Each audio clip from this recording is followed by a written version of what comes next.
Well, providing money to local government and nonprofits to hire staff they don't have money for. That is the goal of the Workforce Solutions Hurricane Harvey initiative.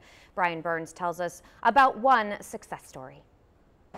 With only volunteers, Keep Aransas County Beautiful was having trouble keeping up with all the trash a year after Hurricane Harvey. After Harvey, my heart wanted to be in Rockport, helping our community, our citizens.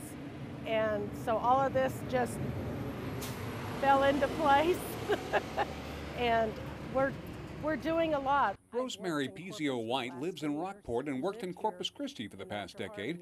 Because of a recovery funding program offered by Workforce Solutions at the Coastal Bend, the nonprofit group was able to hire Rosemary as their executive director to get their countywide cleanup programs back into high gear. During Hurricane Harvey, we lost everything. We lost our storage shed, so we had to begin from ground up again on many things. And so having an employee working 8 hours a day, that in itself. Workforce Solutions has obtained grants totaling more than $3 million for the Hurricane Harvey Relief Initiative. We have actually filled about 70 relief worker positions. So these are temporary positions, always with the goal that they become permanent positions.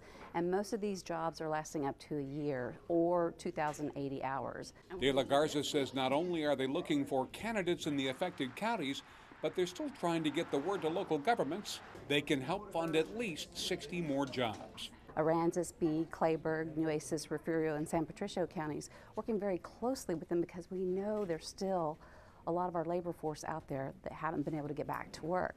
So anytime we have a success story such as the one with Rosemary, it makes a difference for us because we did help put someone back to work. And right now, Rosemary is coordinating several cleanup events, including one next weekend involving the high school.